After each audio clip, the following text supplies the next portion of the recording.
on vous connaît avec de tristes moments, et c'est sans doute pour cela que vous avez souhaité rejoindre le collectif des défenseurs de Lyon, dont on parle beaucoup actuellement. Quelle est la situation aujourd'hui? La situation, c'est en global une situation de blocage pour beaucoup d'entre nous. On a à peu près tous les collectifs, les membres de ce collectif, on a à peu près tous le même problème. C'est un problème lié à la méthodologie de la politique écologiste. Ça veut dire qu'aujourd'hui, tous, nous avons des opinions, nous avons des choses à défendre, à porter au sein de nos quartiers par rapport à nos situations personnelles. C'est le cas avec ma fille Iris qui s'était fait percuter il y a 2 ans par une ambulance qui est Joffre. Et c'est pour ça que j'avais fait il y a 1 mois et demi une lettre ouverte. Nous avons des collectifs de riverains, nous avons des commerçants, bien sûr, des simples habitants.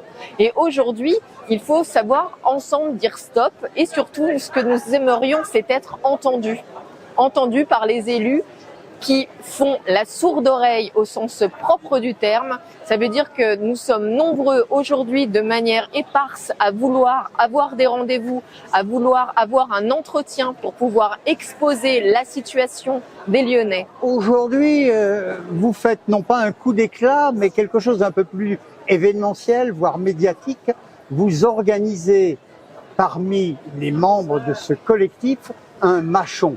Même si le mâchon à Lyon se fait le matin, vous le faites le soir. Effectivement, mais vous le savez, il n'y a pas d'heure pour résister et nous avons décidé que le mâchon qui était typiquement lyonnais pouvait quand même être une bonne manière de rallier à notre cause, en tout cas en termes d'information des Lyonnais.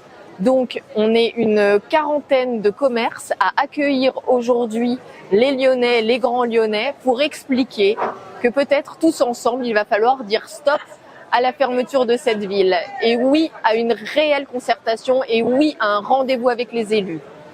Concrètement, quels sont les points d'achoppement, quels sont les points particuliers que vous voulez mettre en avant et qui ne répondent pas à vos envies ou à vos besoins?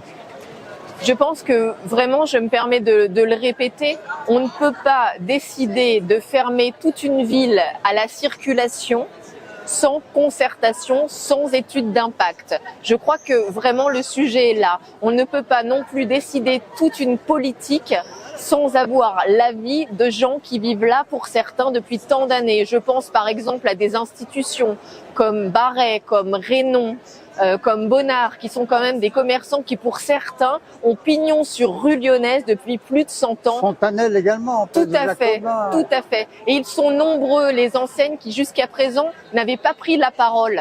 Et c'est en ça, je pense que c'est intéressant parce que ça n'est pas un collectif qui est partisan, c'est un collectif qui peut être politique parce que oui, en tant que citoyen, on a envie de prendre la parole et on a besoin de participer aujourd'hui au débat public.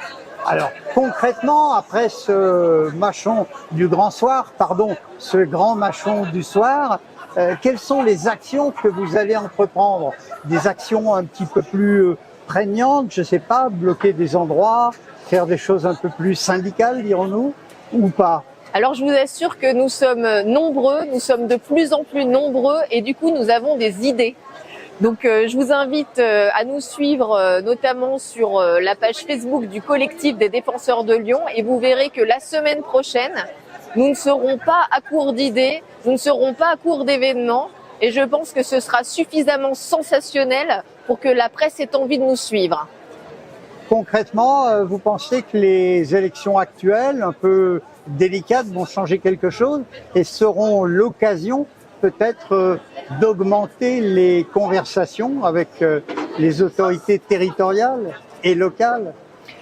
Personnellement, ce n'est pas une question politique. Oui, j'entends. Et c'est pour ça que j'ai envie de vous dire que ce que nous portons n'est pas politique, n'est pas partisan et n'a pas à voir avec la situation en France. Là, on parle d'une situation lyonnaise. Et peut-être que là où en France, nous sommes fracturés sur des histoires de partis, sur des histoires d'extrêmes, à Lyon, il s'avère que les Lyonnais, les grands Lyonnais, sont fracturés sur des histoires de mobilité. Donc oui, on est tous tour à tour, piétons, cyclistes, automobilistes, et on n'a pas envie de se défier les uns des autres. Et surtout, ou maman, tout à fait, ou papa. On est parents. Et je pense qu'aujourd'hui, à Lyon, tous, on trouve que cette ville est devenue dangereuse, que par endroits, elle est impraticable. Et je pense que dire oui à de la circulation, à de la mobilité et surtout à de la sécurité et du bien vivre ensemble, c'est une priorité. Et en ça, peut-être que ça peut rejoindre la problématique nationale. Vous, au Café 203, qui êtes proche de la mairie, vous l'avez invité, le premier élu? Alors, j'ai souhaité effectivement pouvoir rencontrer Monsieur Doucet, Monsieur Bernard également. C'est exactement d'ailleurs le souhait, que ça fait partie de la première revendication du collectif des défenseurs de Lyon.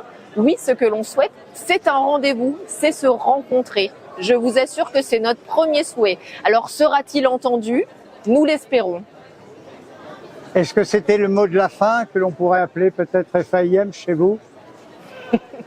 C'était un joli mot. Oui, c'est le mot de la fin. Merci beaucoup en tout cas pour votre soutien. Merci Laure. Merci.